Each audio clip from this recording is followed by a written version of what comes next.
Hi, this is Lisa Rangel with Chameleon Resumes, the premier executive resume writing company. Thank you so much for joining me today. Today we're going to talk about 3 executive resume mistakes that will stop a hiring manager from calling you.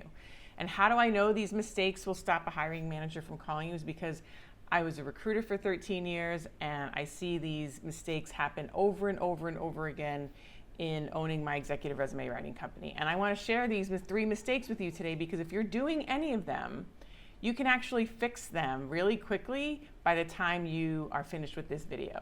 Or right after you finish the video. So, these are easy mistakes that I see. It's so unfortunate. I see so many job seekers at every level make these mistakes, these simple technical glitches that just stop the document from either being opened or stop the reader in their tracks and they don't call you for that interview. So either way, I want to give you these 3 most common executive resume mistakes that I see people make. So this way you can, when you fix them, you can have hiring managers call you. So the first mistake that I see is the document is sent in a platform that is not Microsoft Word or a PDF. The mistake is that it's sent in Mac Pages or it's sent in Google Docs, and not every platform can open those documents. MS Word is one of the most common corporate word processing platforms. And PDFs obviously make things a little bit more neutral and universal to open. So if you're using a platform, a word processing platform that is different than MS Word or a PDF, it's absolutely possible that it's contributing to your resume not even getting opened. And if it is getting opened, it's not going to be digestible to that applicant tracking system, which is where your document gets housed and can come up in a search. If there's an open job that is relevant to your background, you want to make sure your document is able to be housed in that applicant tracking system. So make sure you put it in an MS Word or a PDF document, and more importantly, follow the instructions of whatever you're submitting to, because you want to make sure that you're complying with what they need to make your document digestible and readable. So that's mistake number 1, common mistake number 1. The second most common executive resume mistake that I see people make is that in trying to conserve space, they put their contact information in the header of the MS Word document. Or worse, the footer, which to me is just ridiculous, but I've seen it happen, that's why I mention it. And you want to make sure your contact information is in the body of the document, not the header or the footer. This is why most applicant tracking systems don't digest what's in the header or the footer.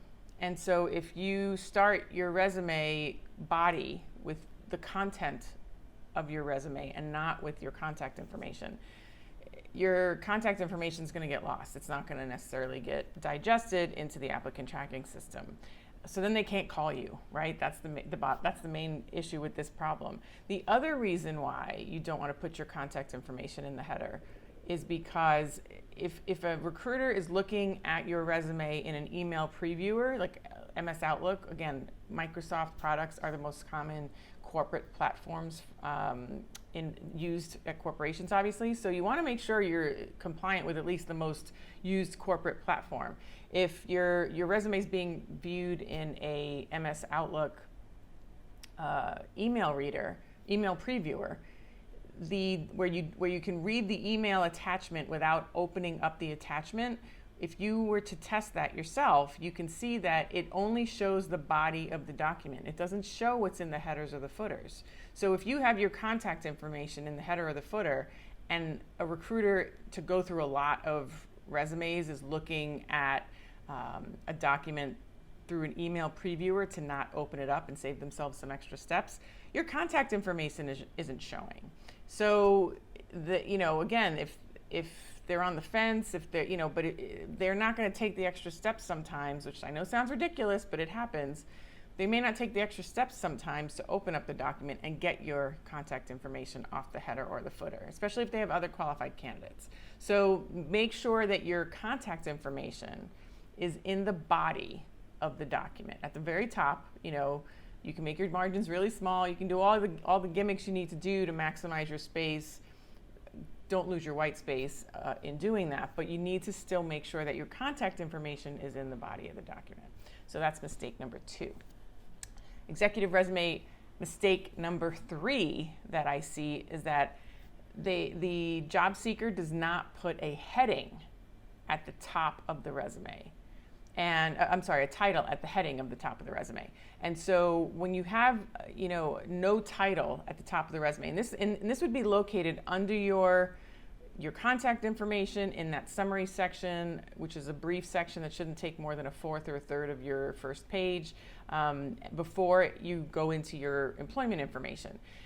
When you don't have a heading, a title in that heading section, that I'm looking for a director of finance role or chief marketing officer or staff accountant, whatever it is, when you don't have a title in that header section, that summary section, the recruiter doesn't know what you're going for. And don't forget, recruiters, hiring managers, they often have many jobs that they're recruiting for.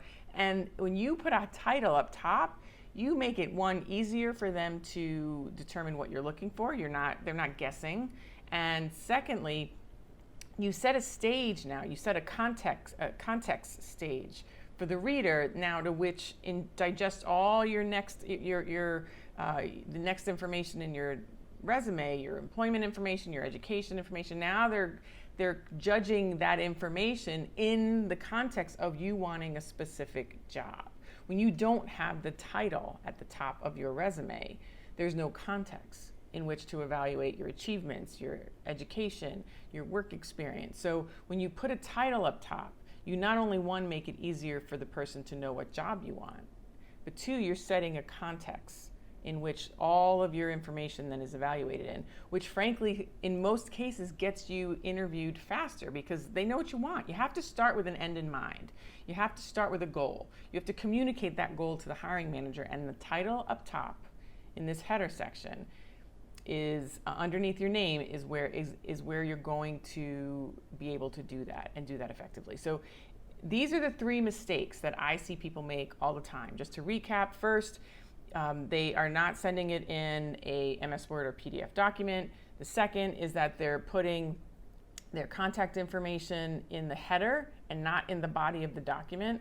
And the third mistake is that they don't have a job title in the summary section at the top of the resume, which is right under that contact information.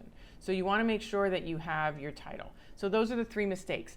I'm telling you, at the end, once you're done watching this video, you can fix any of those mistakes that you're making. I'm here to help. And if you're interested in learning more about how an executive resume should look to generate interviews, I want you to sign up for my next free session. It's going to have tons more actionable tips like you've seen here today. You can register right underneath this video in the description of the video. You'll see the registration link. You can sign up, choose the time that works for you, and I will see you then. So if you found that this video is helpful to you, then I'm going to ask you to like it. If you know that someone will benefit from it as well, I'm going to ask you to share it. Don't forget to subscribe to the Chameleon Resumes YouTube channel using the subscribe button so you don't miss the next video. And lastly, if you have any comments or questions, don't hesitate to comment below beneath the description. I read and reply to every comment.